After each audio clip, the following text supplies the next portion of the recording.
mi computador y se empezó a... y se me salió de la sala Zoom.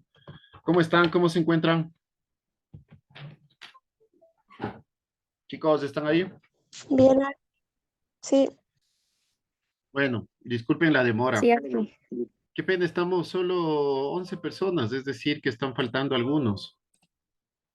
Pero bueno, en honor a los que sí estuvieron a tiempo, empecemos.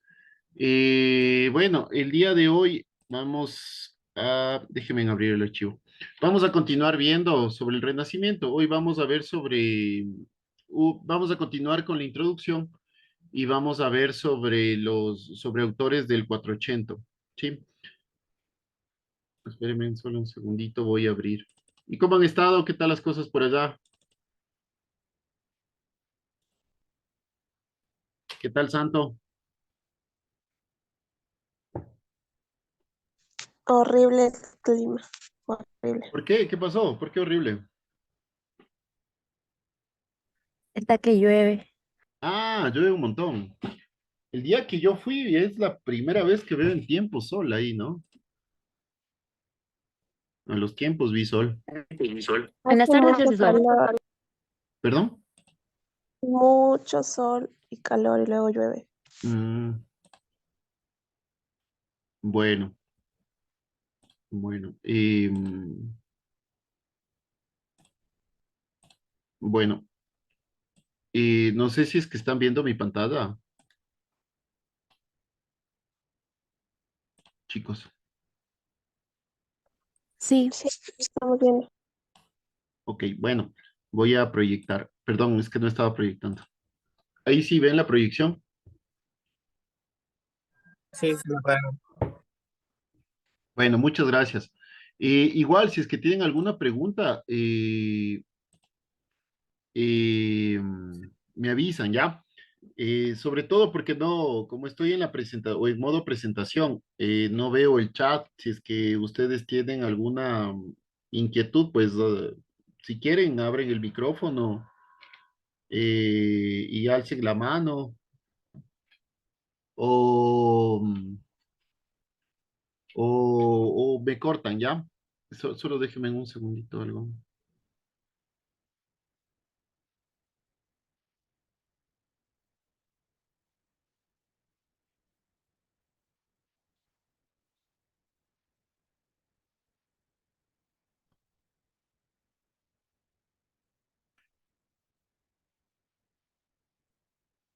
Bueno, bueno, espero que se encuentren bien. Vamos a empezar. Bueno, el día de hoy vamos a continuar con el Renacimiento. Bueno, vamos a continuar estas 5 semanas más o menos con el Renacimiento. La idea de ustedes es, o la idea que quiero para ustedes, en todo este tiempo no voy a poder darles la totalidad sobre el Renacimiento, pero sí deseo que al menos se queden con la espinita de investigar, ¿no? Que puedan que puedan ustedes continuar con esta ardua tarea de la investigación, que es bonita al fin y al cabo.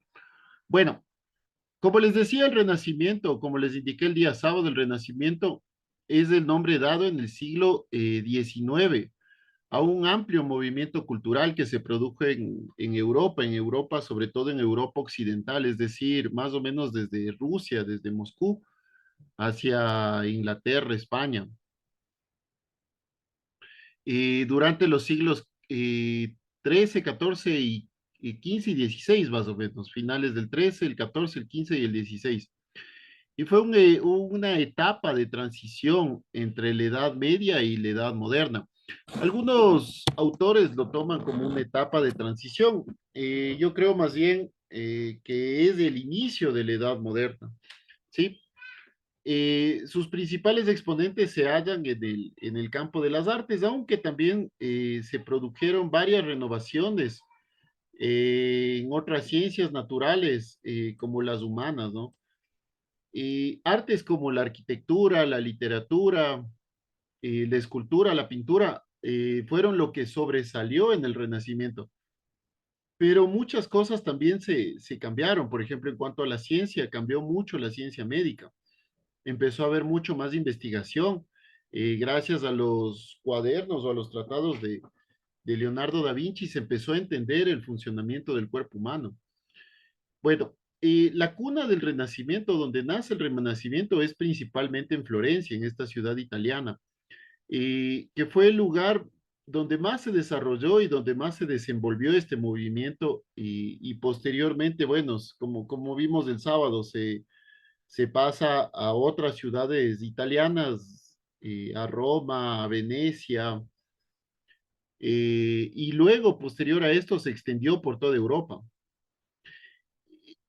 Cuando empezó a nacer el Renacimiento, no es que un grupo de personas se unió y empezó a decir, bueno, vamos a hacer vamos a generar un nuevo movimiento cultural llamado Renacimiento. Simplemente el Renacimiento fue la respuesta, fue el fruto de la difusión de las ideas del humanismo, de este antropocentrismo. Acuérdense del antropocentrismo.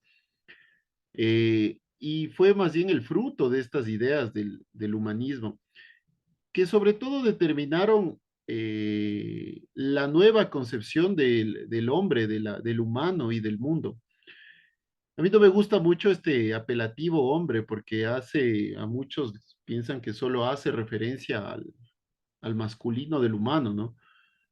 Muchas veces también prefiero hablar como humano, como humanos. Eh, pero discúlpeme si se me escapa, sobre todo a las damas, ¿no? Discúlpeme si se me escapa este apelativo, pero fue una nueva, el Renacimiento fue fruto de esta difusión del humanismo que determinó esta nueva concepción del humano, de la persona y del mundo. El término renacimiento se lo reivindica sobre todo a esta parte de lo que yo les decía, a este rescate de la cultura griega y de la cultura romana. Y se aplica como un revivir, como un revival, se llama, un revivir de esta cultura que se vuelve hacia esos valores, hacia esa concepción, hacia esas ideas de la cultura greco-latina y a la contemplación de la naturaleza que se dio siglos atrás, cuando hubo un predominio romano en toda esta parte de Europa, en una parte de Asia.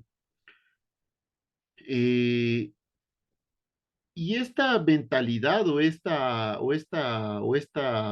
dogma, diría yo, que se estableció en Europa medieval, en en el arte románico, en el arte gótico, se trata más bien de olvidar, se trata de alejarlo. Eh, y en esta nueva etapa, más bien, se plantea, en el Renacimiento se plantea una nueva forma de ver al mundo y al ser humano con nuevos enfoques en los campos de las artes, de la política, de la filosofía, de la ciencia, sustituyendo principalmente lo que era el teocentrismo, es decir, todo enfocado hacia Dios o Dios como centro del pensamiento, como centro de la cultura, que se dio en la época medieval y se pasa más bien a un antropocentrismo en esta nueva etapa, en esta nueva edad, en esta nueva época. Diciendo esto, más o menos esto es lo que vamos a ver en estas 5 semanas. Bueno, aunque ya pasó una, ¿no? Estas 4 sería. Bueno, vamos a ver la introducción, las coordenadas históricas, la cronología y características generales del Renacimiento, la arquitectura del Renacimiento en Italia.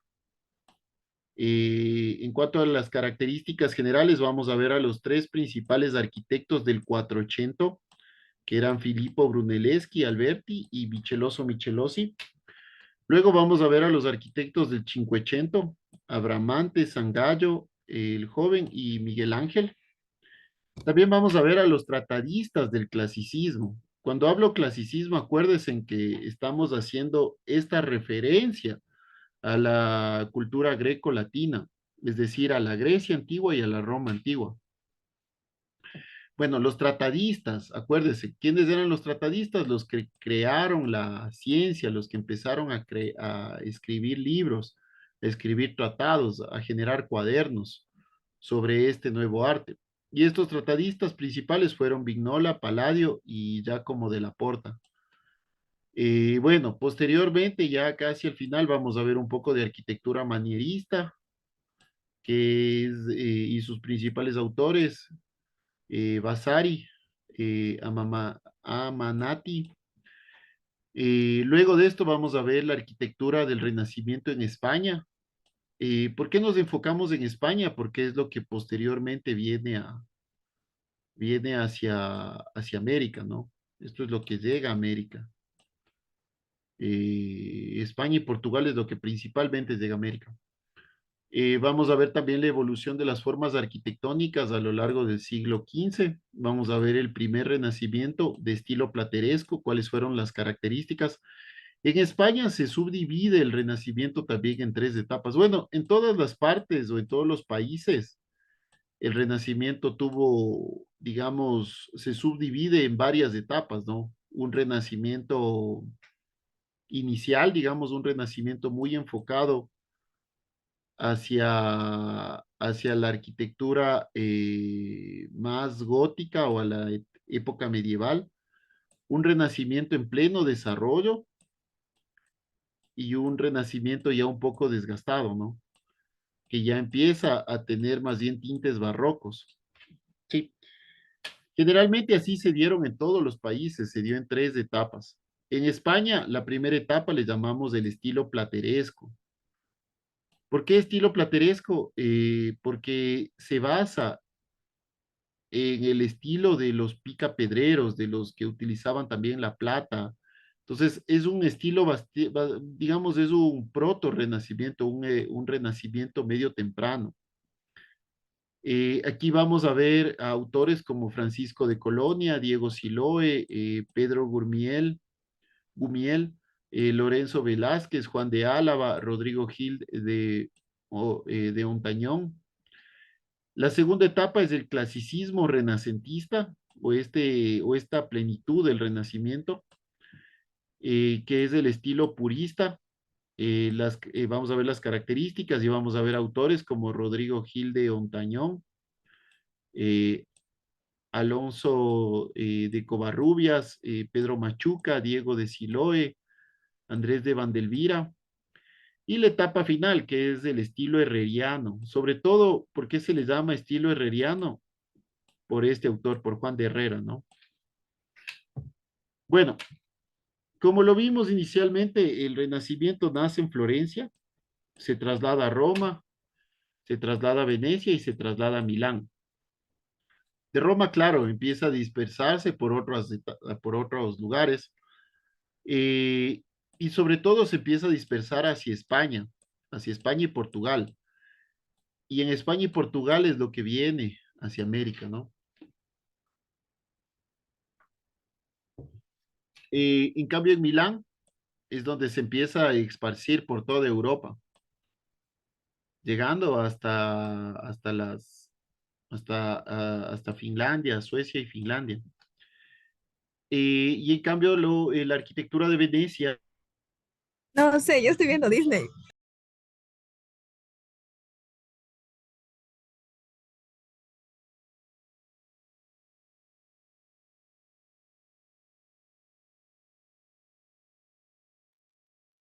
Arqui, su micrófono está silenciado.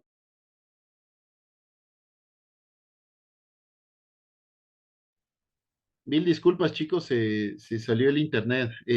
No sé, aquí en Quito está lloviendo tenaz y seguro es por la lluvia que está cayendo. Bueno, mil disculpas. Bueno, lo que les estaba diciendo, entonces así es, no sé hasta dónde escucharon, no sé si es que alguien me puede dar esa retroalimentación, por favor.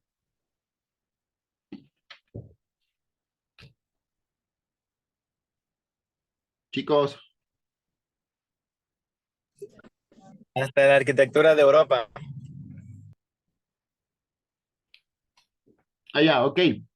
Eh, o sea, ¿cómo se extendió hacia Europa? Bueno, entonces lo que les decía es que en Venecia se extendió a lo que es actualmente Rusia.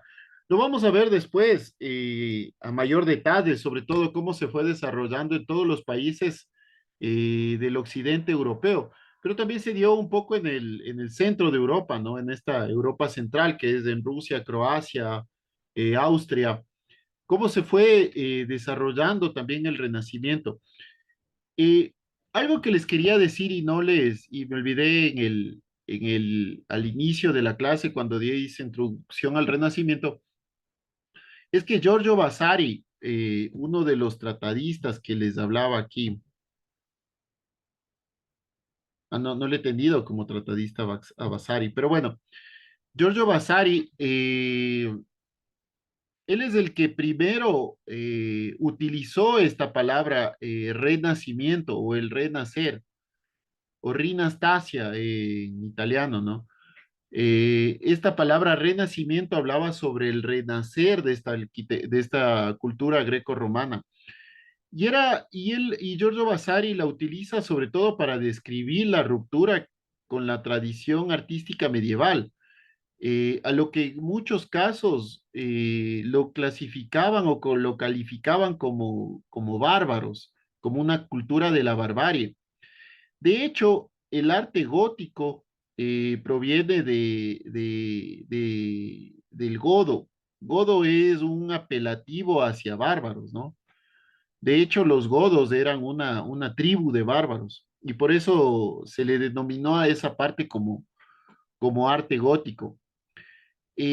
Vasari indicaba sobre todo que las artes en esa época medieval entraron en decadencia y, y al hundirse o al caerse el Imperio Romano, y solo habían sido rescatadas por los artistas en esta parte, en la Toscana italiana, es donde se empieza donde se mantuvo este tipo de arte y donde se empieza a renacer esta idea o a reformular esta idea de traer nuevamente la cultura greco-romana. Eh, Hay que pensar también que muchos autores utilizan este término del Renacimiento como una etapa o sí, como una etapa histórica.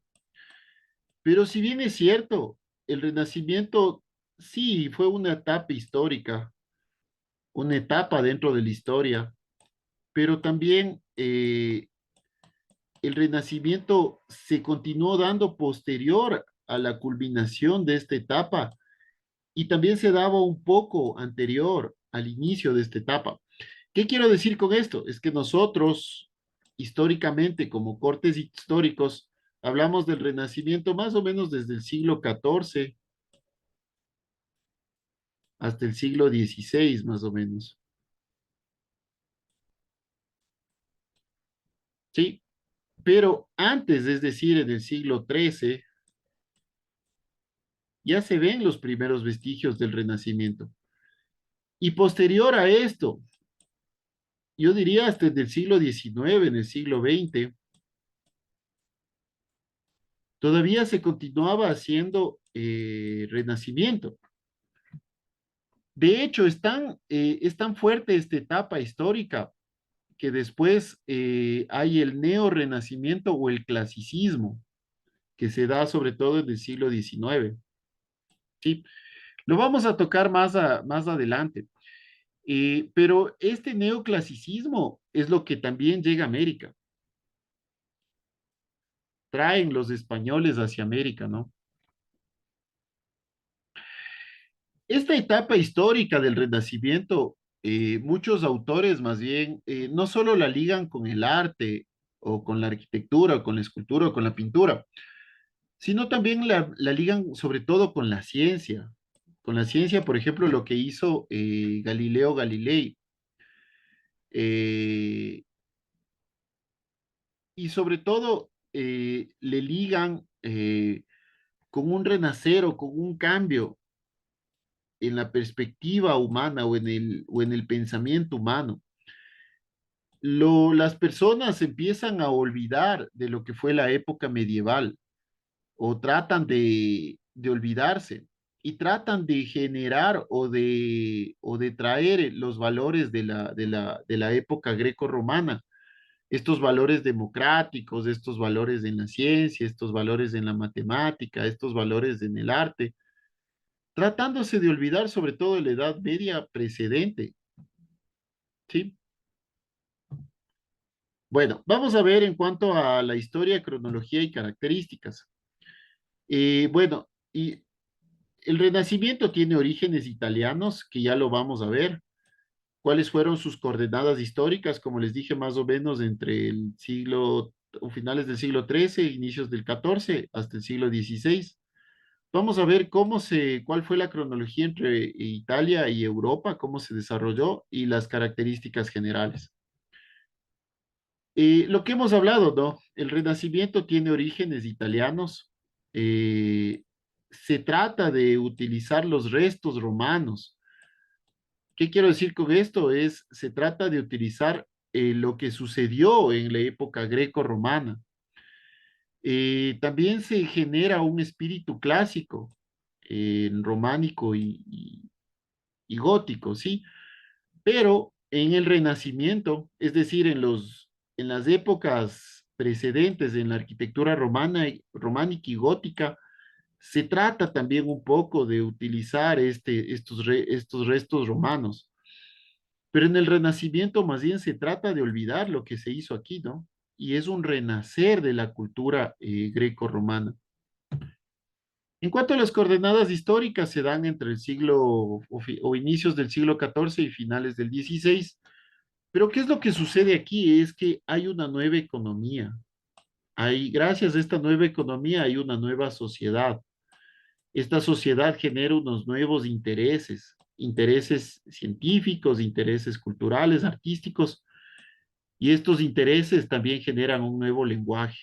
Es decir, los intereses se empiezan también a transmitir en la arquitectura, en la pintura, en la escultura, en otras ciencias como la medicina, en otras ciencias como las leyes, en otras ciencias como el humanismo. Se empieza a tratar a la persona como centro de todo, ¿no? Bueno, cronológicamente en Italia y en Europa, el Renacimiento se da en el Trecento o en inicios del siglo XIV. Este renacimiento es un proto-renacimiento, es un renacimiento muy temprano. Lo que quiero decir con esto es que todavía tiene muchos vestigios de lo que sucedía antes. ¿Qué sucedía antes? Era la arquitectura románica y la arquitectura gótica. Entonces, yo diría que en esta época, en el Trecento, si bien es cierto, es una época o una etapa de transición, pero no tenemos nosotros arquitectura que sea o que se pueda renombrar como un vestigio importante.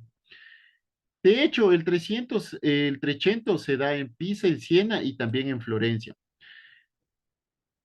En la etapa o en la época denominada como Cuatrocientos, que se dio en el siglo XV, aquí es el auge del Renacimiento, o es la etapa de pleno desarrollo. Esta etapa se da principalmente en Florencia, ¿sí? Siena, Pisa y Florencia son ciudades muy cercanas. Por conectividad era por lógica que se iba a dar, el Trecento se iba a dar inicialmente ahí. Pero Florencia despega y despega gracias a sus mentalizadores. Acuérdense en lo que conversábamos de Leonardo da Vinci, por ejemplo. Da Vinci era un tipo, era un genio, o sea, no hay otra palabra para poder describir a Da Vinci.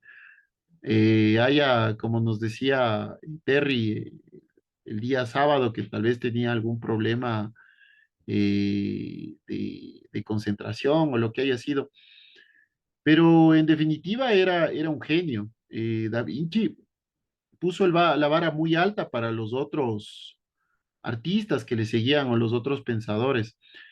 Lo que hizo Da Vinci, por ejemplo, en cuanto a pintura, el uso de los colores, el uso de las sombras, el uso de los contrastes, fue completamente innovador para su época.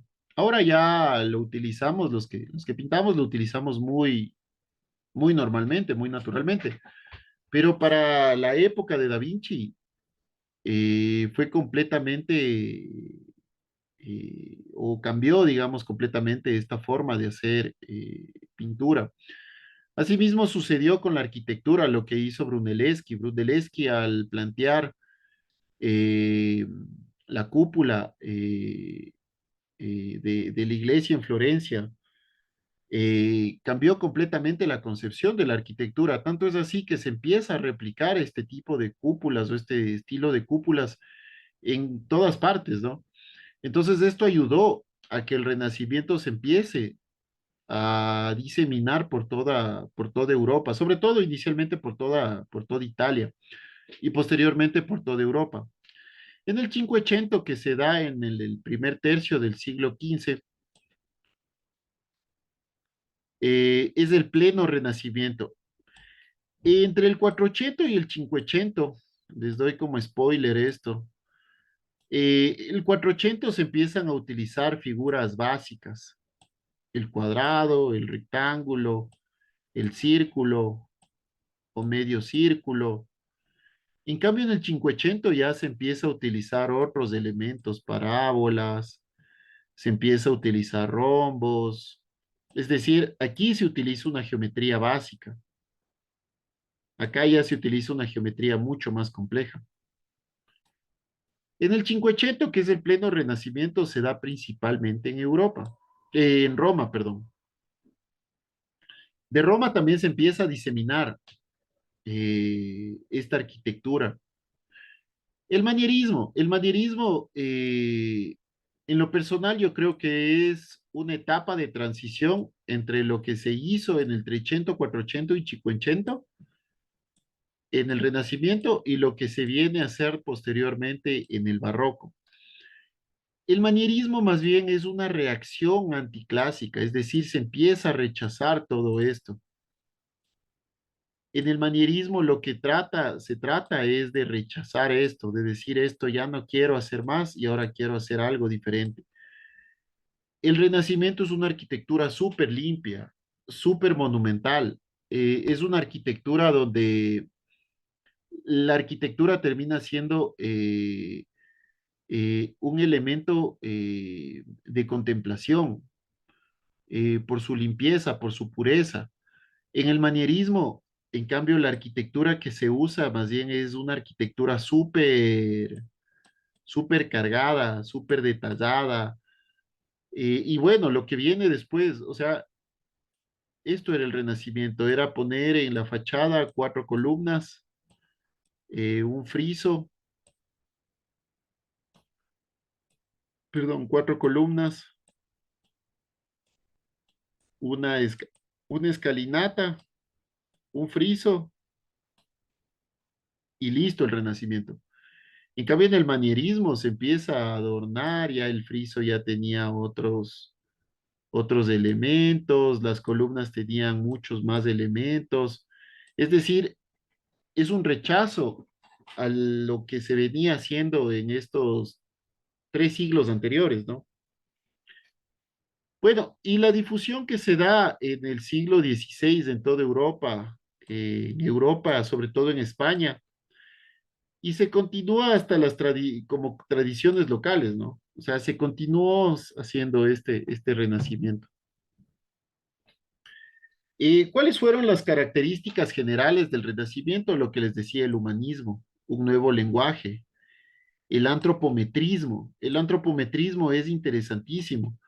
Leonardo da Vinci, cuando hace El hombre de Vignola, empieza a darse cuenta que ciertas partes de nuestro cuerpo encajan en otras. Es decir, por ejemplo, nuestro rostro se divide en 3 tercios, ¿sí? Por ejemplo, estos son 25 centímetros, estos son 15 centímetros, estos son 10 centímetros, Esto, por ejemplo, es una pulgada, lo que posteriormente los ingleses lo toman como pulgada.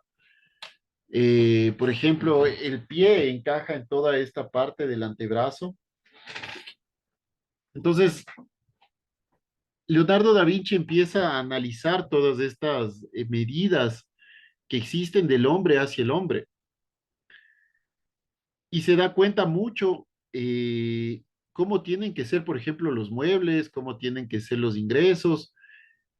Se ha dado cuenta de estos elementos que ayudan mucho a la arquitectura, ¿no?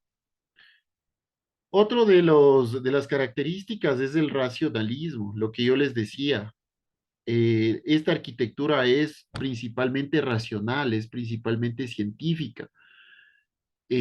Los el humano medieval era principalmente sentimental. Este humano que reaccionaba por todo.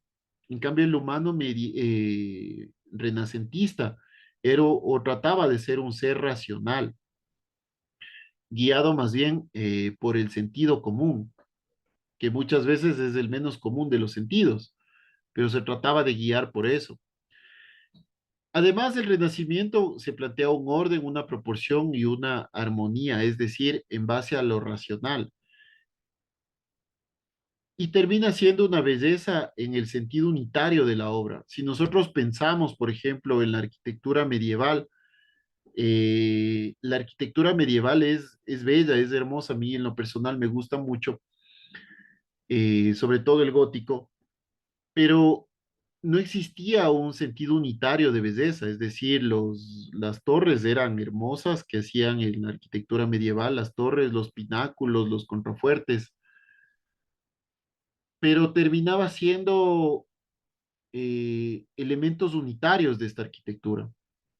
En el Renacimiento no sucede eso. Toda la arquitectura que se dé en el Renacimiento es una arquitectura unitaria. Esto es una arquitectura unitaria, todo termina siendo monumental, ¿no? Otra de las características es que el artista no esté en el anonimato. A partir del Renacimiento, los artistas ya empiezan a generar insignias en sus obras y ya se sabía de quién era, ¿no? Es decir, los artistas no, ya se los empieza a conocer. Otro es los mecenas. Estos mecenas son quienes coleccionaban, protegían e incentivaban hacia el arte. Los tratadistas, los mecenas son los que tenían el dinero, ¿no? Y los tratadistas son los que escribían los libros. Gracias a estos mecenas se generaron los teóricos del arte y ahora conocemos más a plenitud sobre el Renacimiento, por ejemplo. Conocemos más sobre el Renacimiento que lo que conocemos sobre la época medieval, por ejemplo. En el Renacimiento también se da... No. ¿Aló, aló? ¿Están ahí, chicos? Sí, Chicos, Arqui, ¿qué pasó? no sé, Sí, Arqui. se me colgó la presentación. Bueno, como les decía, en el Renacimiento hasta que reaccione creo que es el Zoom, no sé, o el PowerPoint que se me colgó. Eh, en el Renacimiento empiezan a nacer los prototipos de clásicos y de la naturaleza. Empieza a haber un naturalismo idealizado.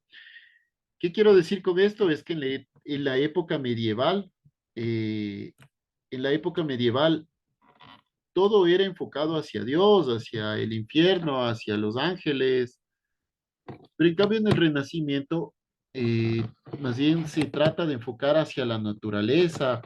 Es lo que les decía, por ejemplo, este uso de colores. Sí, espérenme un segundo que no reacciona el PowerPoint. Vamos a ver qué sucede. Chuta, chicos, mil disculpas. Hoy ha sido el día de los.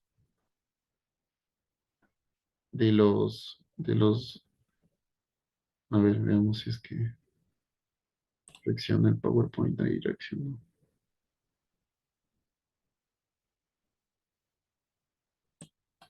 Es el computador el que está dando errores.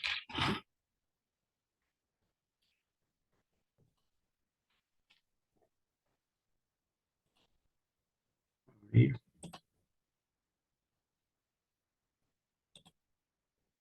A ver, veamos. Sí, se abre.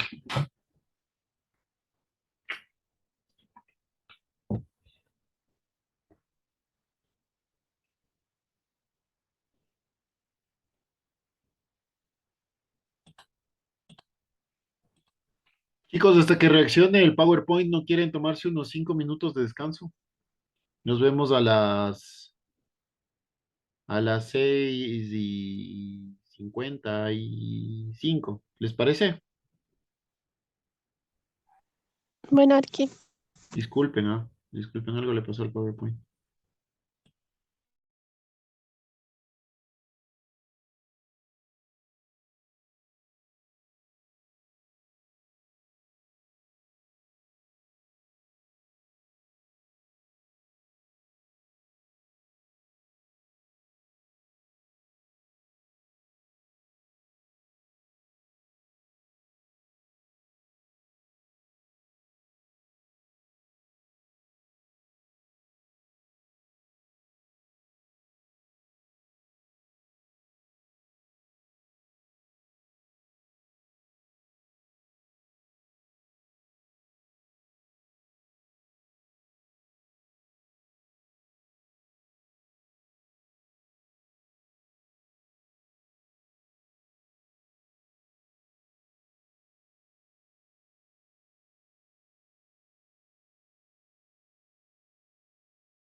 Bueno, chicos, ¿cómo están? Disculpen. Ya reaccionó el PowerPoint. Hoy ha sido el día de los problemas técnicos. ¿Sí están ahí? Sí, Arque. Sí, Bueno, Arqui. entonces, como les decía, sí están todos, pero para continuar, para que no se pierdan el hilo. Pero bueno, como les decía, entonces el antropometrismo es algo innovador también que se da en el Renacimiento. La antropometría proviene del griego antropos, que significa hombres, y métricos, que significa medida. Y el antropometrismo trata sobre el estudio cuantitativo de las características físicas del hombre. En pocas palabras, lo que les decía, ¿no? Por ejemplo, la cabeza o el rostro está dividido en tres partes, donde la primera parte es la frente, la segunda parte es a partir del eje de los ojos hasta la boca, y la tercera parte muchas veces termina siendo de la boca hacia abajo, ¿no? Igual, por ejemplo, el pie es del mismo tamaño del antebrazo. Disculpen los dibujos chuecos, pero es muy difícil dibujar con mouse. O, por ejemplo, las medidas de la mano, lo que es 25 centímetros, lo que es, a ver, perdón, así es 25, así es 15, así es 10, esto es 5, o sea, todas esas medidas empiezan a nacer dentro del Renacimiento. ¿Y para qué sirven estas medidas? Por ejemplo, para entender cómo tiene que ser diseñada, por ejemplo, una silla. ¿Cuál es la altura que tiene que tener, por ejemplo, un mobiliario? Ejemplo, un mobiliario de cocina. Entonces, esto nos ayuda. Sobre todo esto se dio con el hombre de Vitruvio. No sé si se acuerdan, el hombre de Vitruvio de Leonardo da Vinci. Bueno, eh, esto de los mecenas también es algo súper importante. Los mecenas eran personas adineradas que invertían una parte, una pequeña parte de sus riquezas en arte. Y esto hizo que los artistas de esta época se desarrollaran bastante bien. Los tratadistas como Alberti, como Pietro de la Francella, como Palladio, como Vasari, crearon el corpus teórico del Renacimiento, generaron modelos, pero también generaron análisis estéticos, análisis simbólicos, que se extendieron aún más rápido que las mismas obras, que las mismas construcciones. Es decir, era más fácil llevar, digamos, de Italia a Francia un libro que la idea de una nueva iglesia, por ejemplo. Eh, y de hecho, gracias a estos tratadistas, la difusión del Renacimiento para esa época era inimaginable, la rapidez que se difundió. Sí. Bueno, vamos a hablar de la arquitectura del Renacimiento en Italia. Vamos a hablar de las características generales, los arquitectos del 480. El día sábado vamos a hablar de los arquitectos del 580, de los tratadistas del clasicismo y de la arquitectura manierista. La arquitectura manierista hace más bien referencia, o de dónde viene esta palabra. Eh, es una palabra que viene más bien denotada hacia este renacimiento tardío. Y es un estilo que termina siendo artístico y literario también, es decir, artístico de arquitectura, de escultura, de pintura y literario, es decir, de obras, de novelas, de dramas, de teatro. y se caracteriza eh, por su rechazo a todo lo que sucedía antes, ¿no? Bueno, no sé si la palabra es rechazo, pero es un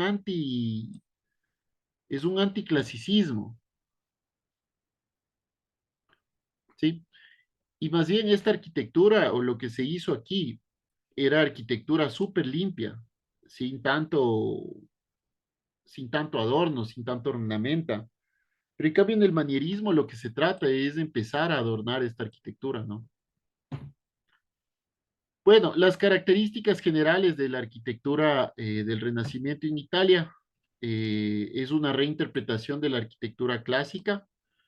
Se dan los órdenes clásicos como lo vimos. No es una copia de la arquitectura clásica, más bien se hace un revival y una reinterpretación. Y se da algunas modificaciones, es decir, se aplica lo que se hizo unos siglos pasados.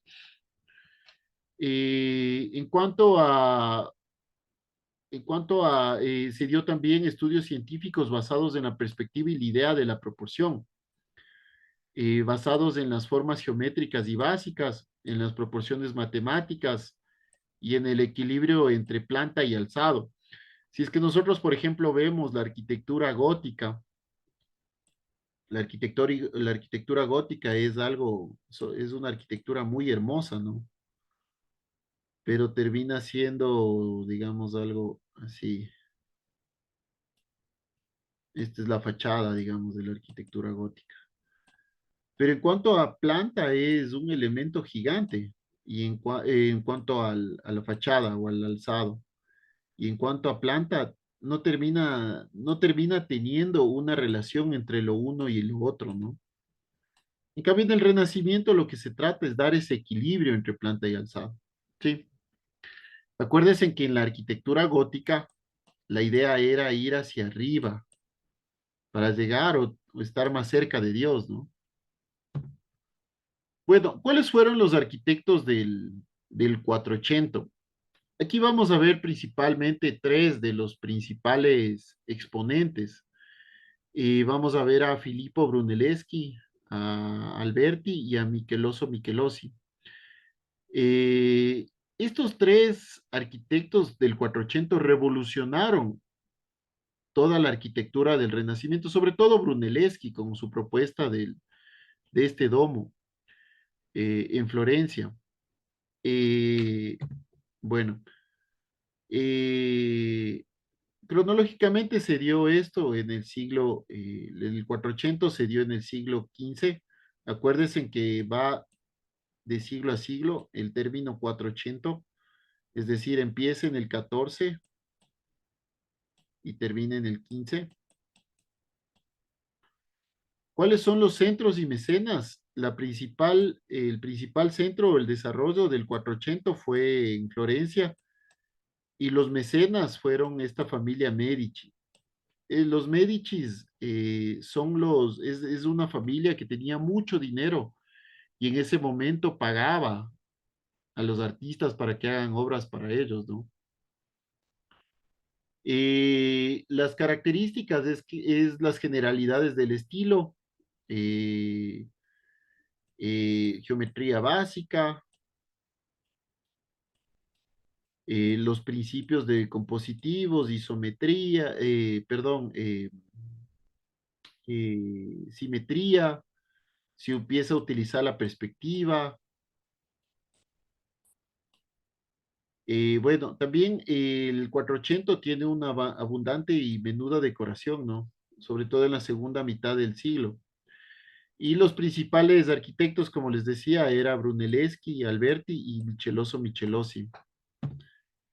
Filippo Brunelleschi, eh, las características es el creador del estilo, como les decía, con la iglesia de Santa María de las Flores o Santa María di Fiore. Tenía un interés sobre las proporciones, también le encantaba la belleza y la pureza de las formas, por eso se habla que esta arquitectura se utiliza principalmente la geometría básica. tenía una visión unitaria del edificio, utilizaba mucho la decoración de grutescos, ya lo vamos a ver, ya lo vamos a ver más adelante. Y el modelo de palacio se genera como una solidez mediante el almohadillado y la horizontalidad. Ya vamos a ver, sobre todo en Santa María de la Fiore, a qué hace referencia la horizontalidad. Pero bueno, o sea, un poco pensando en esto, el gótico era una arquitectura que se trataba más bien de la verticalidad, es decir, llegar hacia el cielo. En cambio, en el Renacimiento, lo que se trataba es de hacer una arquitectura horizontal, ¿sí? Un desarrollo horizontal.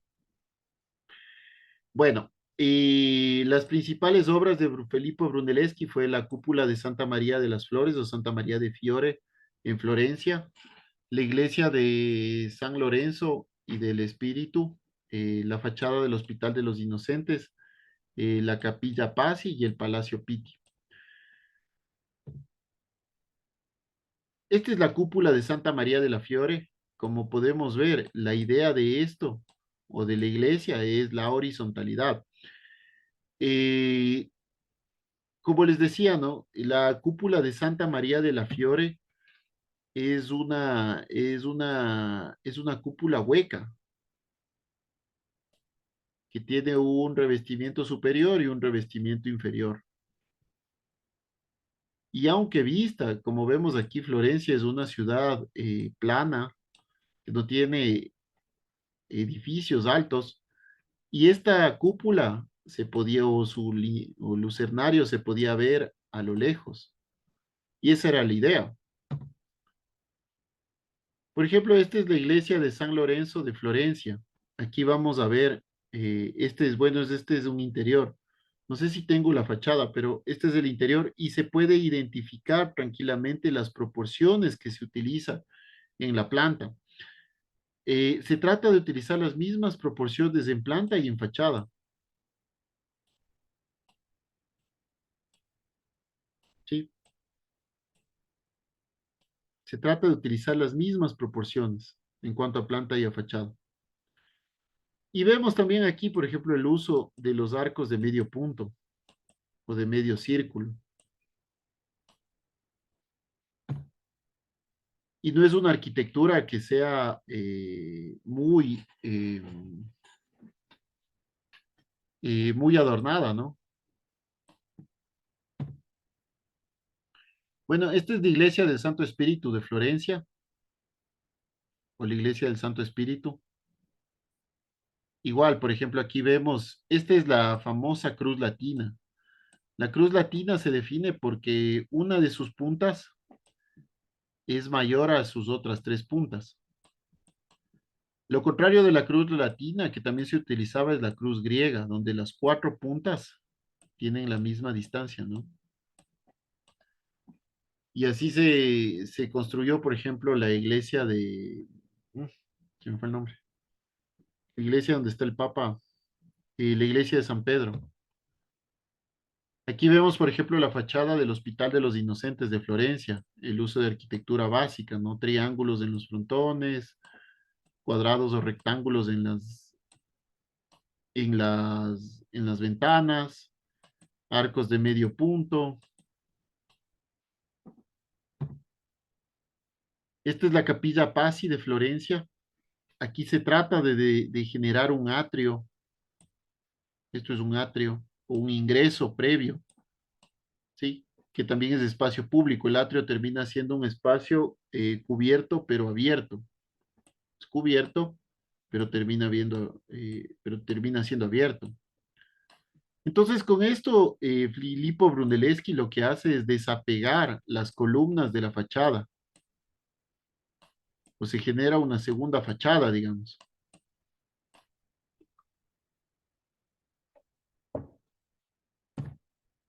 La Capilla Paz igual, en Florencia. Aquí vemos de la planta, ¿no? Esto es el atrio. No sé si identifican en la planta, esto es el atrio, es lo que vimos, esto es esto. Esto, es de esta parte. ¿Sí? Estas son las columnas que le desapegan de la fachada. Esto es la cúpula. Y como vemos, hay una proporción entre alzados y fachadas. Perdón, entre fachadas y plantas. Esta es la fachada y esta es la planta. ¿Sí?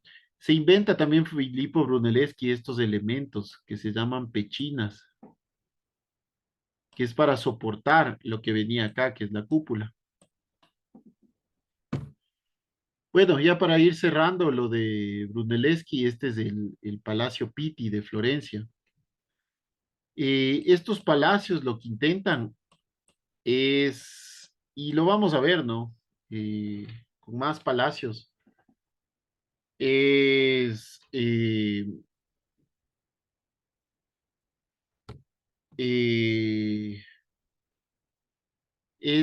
los palacios se desarrollan en tres partes, ¿no? Todos los palacios que vamos a ver del Renacimiento se desarrollan en tres partes.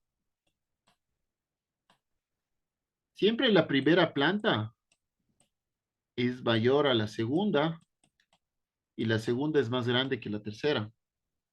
Igual se utiliza geometría básica, medios círculos, rectángulos en las ventanas, triángulos en los frontones, estas cornisas que conectan las primeras plantas con las segundas. Igual se genera el ritmo, simetría. Es que vemos aquí, existe una simetría entre la mitad del palacio y la otra mitad del palacio.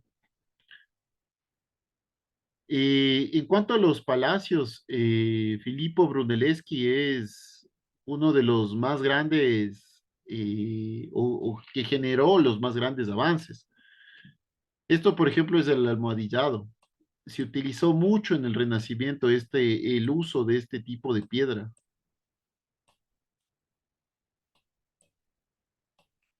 Este es el almohadillado en las fachadas. Se utilizaba mucho.